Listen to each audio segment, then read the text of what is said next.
many cripples will walk, the man of God will not reach them. Maybe at one point, I was just trying to wonder, I was wondering in a conversation with the Lord today, whether at one point the man of God will just stand up and walk out with the crippled, walk out with the mass of the crippled. I don't know what the Lord is able to do there. Many, many blind eyes will open in mass also. Many deaf will hear, the mute will speak in large numbers. And the lame legs will be stretched and strengthened to step down and be fortified, that they may now support those precious daughters and sons of the Lord to walk, on the soil, to step on the sand like anyone else. And many paralytics will be healed in this coming meeting. Big stretchers, wheelchairs, crutches will be abandoned, will be collected in heaps over there. And many spinal cord injuries will be healed also. People that had lost hope, that were told there can never be regeneration of their spinal cord. And they were told just learn to be there, learn to be with it. And then on top of that also, the Lord Jehovah is coming to destroy and dissolve many, many tumors and dry up cancers from the blood systems.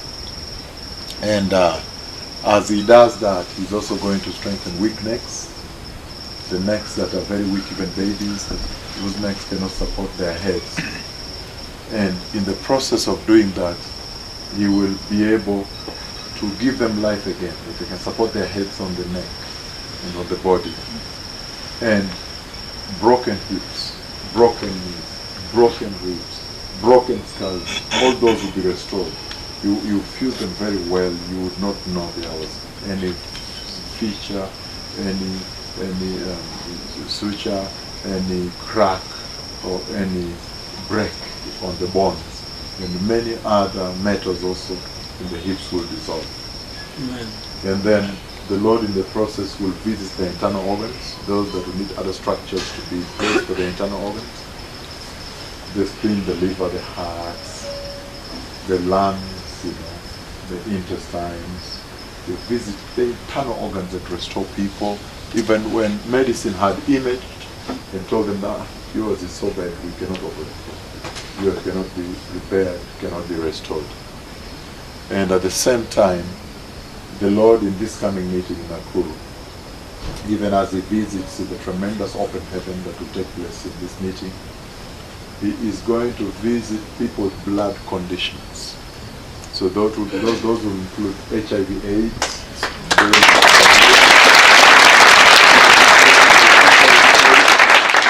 HIV/AIDS, the leukemias, the diabetes, the hypertension, and all these, including hepatitis, all those conditions will be mopped out. They'll be wiped away by the mighty power of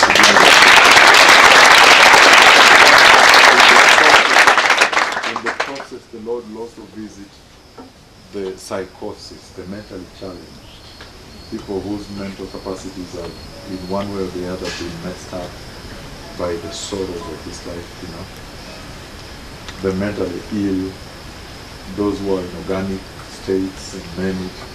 He's going to heal them and restore their capacities, even regenerate, bring back their memories, They'll remember now where they are, where they were, where their homes are, what the mother was, and all these things.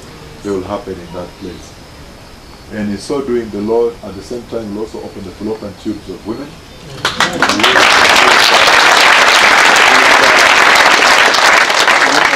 Fallopian tubes have been blocked.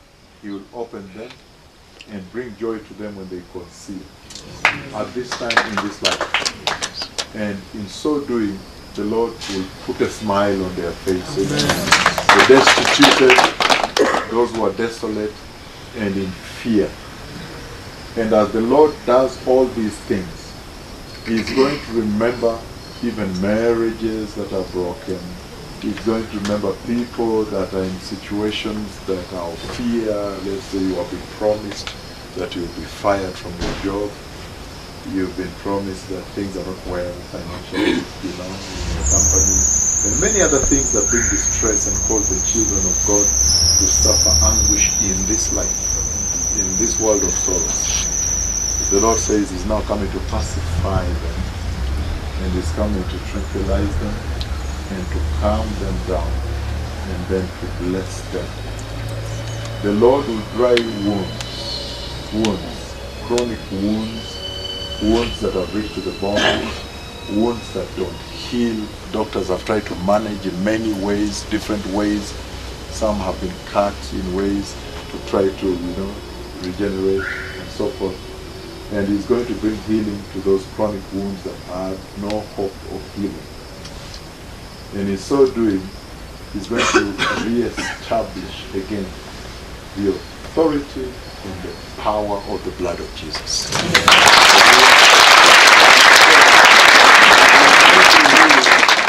He's going to heal diseases, all forms of diseases under the sun.